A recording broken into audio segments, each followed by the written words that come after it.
My husband Nathan died a year ago. The sudden stroke that took him away from us left a hole that seemed impossible to fill. He wasn't just my husband. He was the one who held our family together and was my partner. Asher, my son, stepped up in ways I didn't expect. He was very mature for his age, even though he was only 24. Please share your thoughts in the comment section below. Each of your shares is not only motivation for us, but also contributes to spreading value to the community. If you find this content useful, don't forget to watch the whole video, like, subscribe, and share with someone you think needs to hear this too. Even though he was sad himself, he put my health first and made sure I never had to deal with my grief alone. After his father died, Asher became my lifeline. He had always been a kind and caring son. In the kitchen this morning, Asher walked in with something hidden behind his back. He had a big smile on his face. He said, "Good morning, Mom," and leaned in to kiss my cheek. "I have a treat for you." "A surprise?" I asked with an interested eyebrow raised. "Go outside," he pushed, and his excitement was contagious. I went with him to the driveway, where the early morning sun was shining on a smooth silver car that I knew right away. That convertible. I gasped as I looked at it. It was something I had admired for years, but never dared to dream of owning. In the morning light, it shone and looked too good to be true. "Do you like it?" he asked with a big grin. "Do you like it?" he told me. "It's yours, Mom," Asher said. "It's beautiful, but how did you get it?" I asked. "Thanks for everything you've done for me. For us. You deserve this." He became less sure of himself, showing a hint of weakness. "I know you've been unhappy at home. I thought this might make you happy again." I had tears in my eyes. "I have nothing to say to you, Asher. It's too much." His answer was firm. "No, it's not. You've always thought about other people. You need to do something for yourself now." I felt like his words hit home. So I wrapped my arms around him and gave him a tight hug. I whispered, "Thank you," because my voice was shaking. This is very important to me. We drove the car with the top down that night, having the wind blow through our hair. As we drove along well-known roads, we laughed. The sky was a brilliant mix of orange and pink at sunset. I felt lighter in my heart for the first time in months. I didn't just get a car from Asher. He reminded me of what it was like to live, to see the beauty in the world, even though I was sad because he loved and cared for me. Things that seemed impossible became possible again. As we pulled back into the driveway, Asher looked at me with a serious face. He said quietly, "Mom, I know things have been hard for you. I will always be here for you. But I can't bring your dad back. You're not by yourself." I didn't doubt him, because Asher loved and supported me. No matter what, I was able to move on, carrying Nathan's memory in the hope of better times ahead. As the weeks went by, Asher kept showing me sides of himself that I didn't fully understand before. It was more than just a big car show. Little things that people did for me every day helped me remember that I didn't have to deal with life's problems by myself. It began with simple things. One morning, I stumbled into the kitchen, still sleepy and not ready for the day. Asher was already there. He had on an apron and was cooking pancakes. He winked and put a plate of perfectly fluffy pancakes in front of me. "I thought you could use a break from cooking," he said. I told Asher with a soft laugh, "You're spoiling me." His kindness made me feel very good. "You deserve to be spoiled, Mom," he told me, his voice soft but firm. "Thanks for everything you've done for me. For once, let me take care of you." It wasn't just breakfast. Asher always planned ahead and came up with ways to make my days better. When I decided I didn't want to go through the attic where many of Nathan's things were kept, Asher did it alone. Even though he didn't force me to do anything, he made sure everything was ready for me. When I was ready, I found him putting flowers in a vase in the living room one rainy afternoon. I stopped in the doorway and looked at him for a moment. "What's the occasion?" I asked. He looked up and said with a small smile, "No reason. I just wanted to add some color to the house. And I know you love lilies." His kindness made my chest tighten. "Asher must remember that Nathan used to bring me flowers for no reason," I said in a soft voice. "You're something else." "I try," he said with his trademark grin, but it wasn't just the way he moved his body. He paid attention to little things that way. He'd bring me a cup of tea and sit with me in silence if he saw me lost in thought and staring out the window for too long. Hearing me moan about a job that was too much, he would take it over and tell me to rest. He would often tell me, "Mom, you don't have to do everything by yourself. I'm here." As the sun went down one night, Asher gave me a thoughtful look as we sat on the porch and watched it. That's right, Asher told me, "You know, you're amazing. Where does that come from?" I smiled at him and asked, "That's just the truth," he said with a shrug. "You've always been so strong, even when things are going badly. I have no idea how you do it." I turned away because what he said made me feel bad. I told him, "I'm not as strong as you think. I sometimes feel like I can barely hold it together." Asher reached out and put his hand on mine. He told me in a soft voice, "You don't have to keep it all together by yourself. You can lean on me. That's why we have families." It moved me a lot that he understood. I squeezed his hand. He had a way of making me feel seen, like he really understood how heavy my grief was and how much I had to carry every day. As the weeks turned into months, Asher's unwavering support became what I stood on. He pushed me to get back in touch with life by telling me to leave my comfort zone. He signed us up for a cooking class one day because he thought it would be fun for the two of us to do something together. At first, I wasn't sure, but his excitement made me change my mind. During class, I laughed the first time in what seemed like a long time. Asher never won for following recipes. He often made things up as he went along with the ingredients to keep things fun. When our souffle fell apart in a dramatic way, he looked at me with a fake sad face. We might not win any prizes, but at least we'll have a good story. He told jokes that made me laugh so hard my sides hurt. When Asher complimented me, it always caught me off guard and made me feel important in a way I hadn't since Nathan died. That night, Asher stopped in his tracks when he saw me in a dress I hadn't worn in years. I was getting ready for dinner with an old friend. He looked at me and said, "Wow, Mom, you look wonderful." My cheeks got red. I told him to stop and waved him off. "It's just an old dress." He said, "No, really, you look lovely." I thought about what he said all night, and it gave me confidence. I didn't know I needed Asher. He didn't just say nice things. He joined me on my journey to find happiness again. He planned a surprise trip to a nearby vineyard for one weekend. We walked through the rows of vines, trying different blends and laughing at our clumsy attempts to describe the taste because he knew how much I loved wine tastings. Asher teased, "You have great taste. I believe we found your true calling."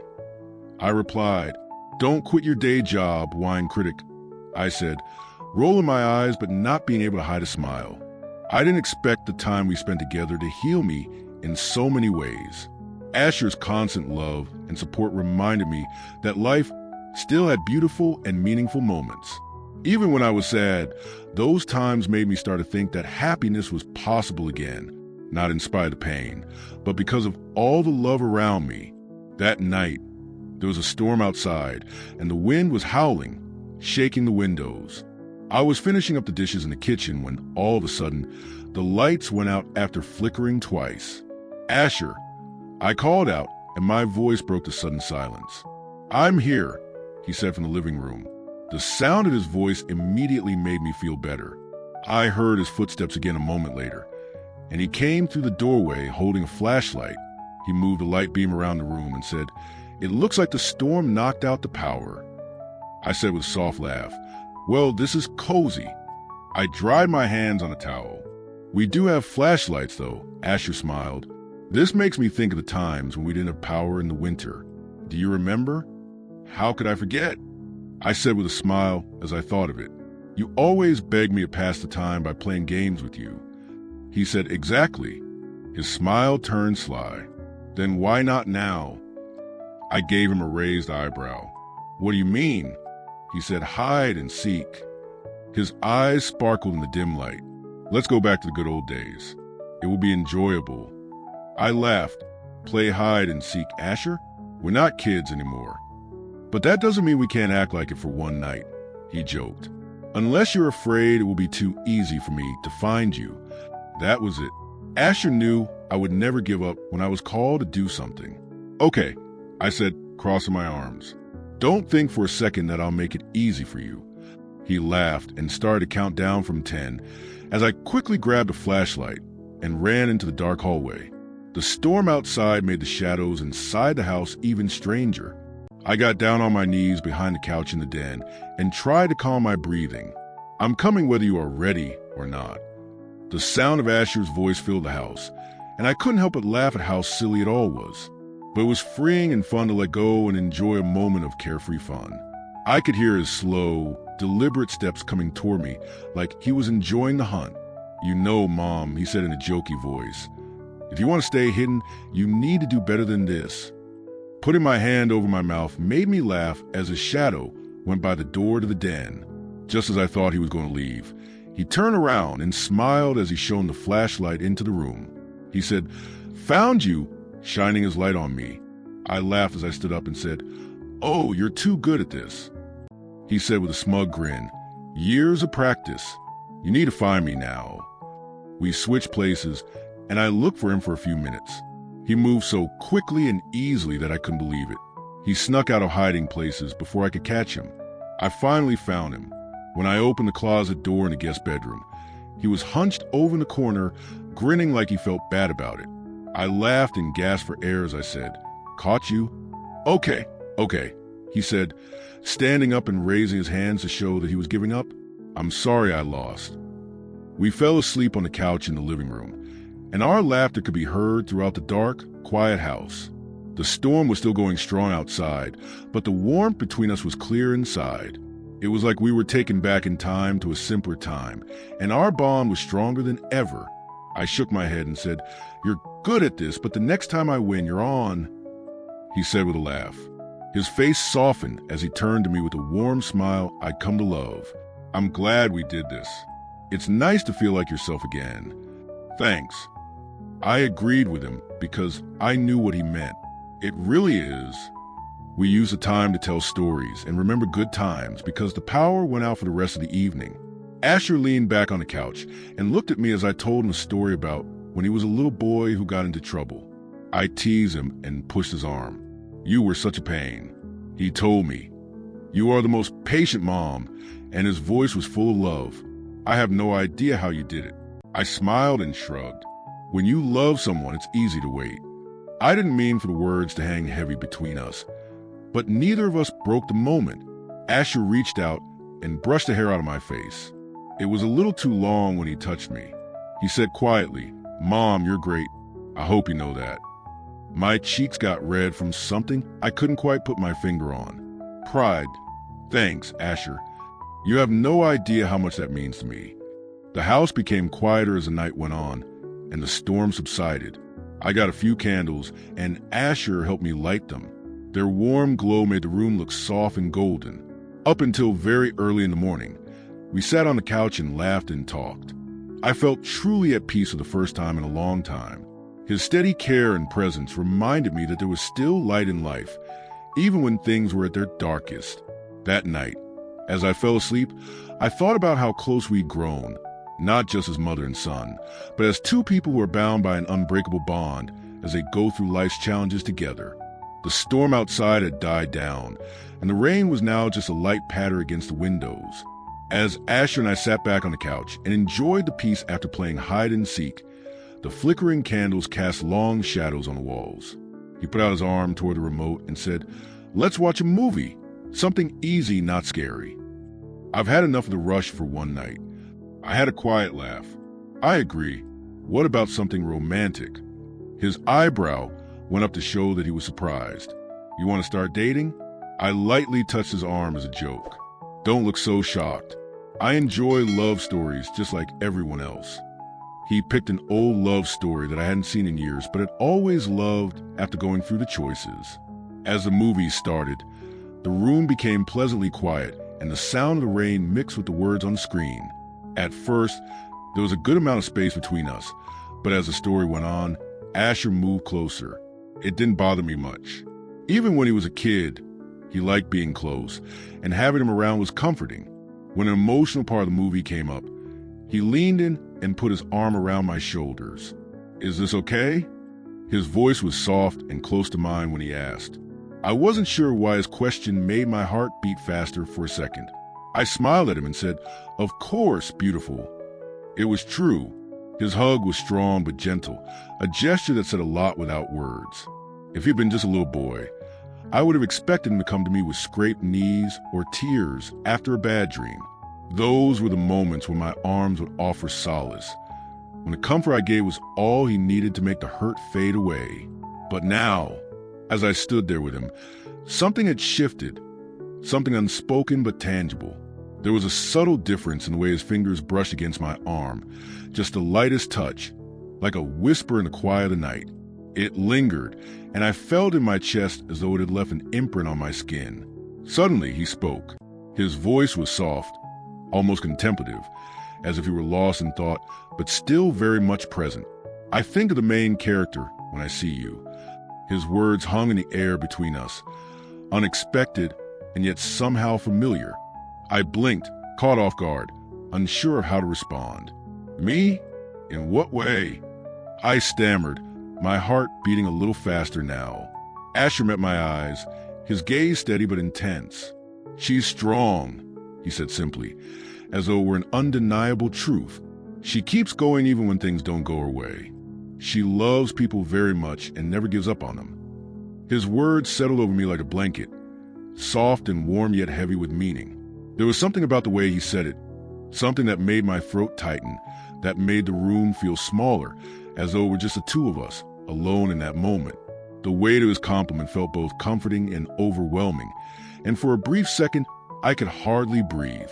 I swallowed hard, trying to steady myself, but my voice betrayed me. "Thanks for the nice comment, Asher," I said, the words coming out quieter than I intended. "I may not be as strong as you think, though." The air between us seemed to pause, the kind of pause that made everything feel fragile, like a single breath could shatter it all. And yet, I couldn't shake the feeling that there was more to his words, more to what he had meant. Something he wasn't saying, but that I could feel in every glance, every fleeting touch. What exactly was he seeing in me? And what was it that had shifted so deeply between us? He looked at me with a steady gaze, and in a voice that was both firm and gentle, he said, "You are." His words carried weight, and there was no hesitation in them. "You're still here after everything, after all that you've been through. You are truly amazing." His words settled deep within me, and before I could even gather myself to respond, he leaned in and pressed a soft, fleeting kiss to my cheek. The kiss itself was innocent, tender, the kind that could have been brushed aside as nothing more than a fleeting gesture. But the way it made me feel, that warmth, almost like a spark deep inside that I couldn't quite place, was something altogether different. It lingered, spreading through me, warming every inch of my body in a way I had never expected. I turned to face him, startled by the intensity of it all, but when I looked into his eyes, his expression remained calm, unreadable, and his gaze was full of nothing but sincerity. I found myself speechless, caught somewhere between confusion and a quiet thrill I couldn't quite name. I stared at Asher, wondering how to respond, but the words seemed to escape me, lost in a moment that felt so fragile, so real. But before I could utter a single word, Asher sensed my hesitation and gently stopped me. His voice was soft yet unwavering, and when he spoke again, there was sincerity in his words that took me by surprise. "You don't have to say anything," he said, his tone warm and open. I really care about you. I want you to know that. I want to be here for you, just like you've always been here for me." His words hit me with such clarity, and yet they left me almost speechless. I couldn't find the right words to express everything swirling inside me. So instead of trying to speak, I let my actions speak for me. I leaned into him, closing the distance between us, and rested my head on his shoulder. The simple comfort of his embrace, the steady beat of his heart beneath my ear, grounded me in a way nothing else ever had.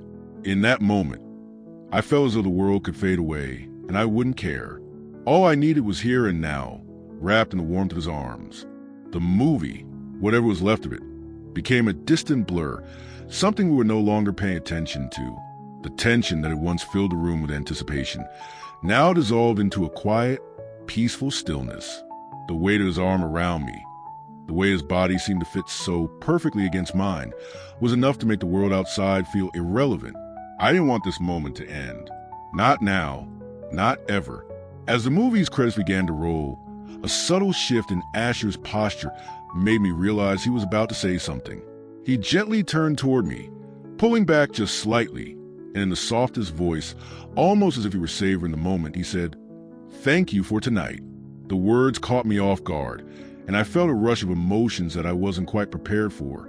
"I don't remember the last time I was this happy," I admitted, my voice barely above a whisper. Asher's smile, small but full of warmth, was all I needed to feel the truth of his words. "Neither do I," he responded, meeting my gaze, his eyes reflecting a depth of emotion that left me speechless. "You've helped me more than you know, and I want you to feel just as happy. That's all I really want." I looked at him, struggling to find the words that could possibly convey everything I felt, everything he had done for me, and all the ways he had helped me heal. But even as I opened my mouth, nothing came out. Instead, I just nodded, and the moment felt complete. He didn't need anything in return. Asher had never expected anything from me except my presence, and somehow that was enough. And in return, I found myself at peace. The movie had long been forgotten, the rain outside slowing to a soft drizzle. The world felt like it had settled into something simpler, quieter, and for the first time in a long while, I felt like everything was exactly as it should be. The air between us was thick with unspoken understanding, not the kind of awkwardness that comes from silence, but something far deeper, a shared knowledge, a silent acknowledgement of the truth we both felt but hadn't voiced. It was a quiet moment, yet one that held everything we needed to say. Asher, with a tenderness I hadn't seen in years, placed his hand over mine, his fingers warm and steady.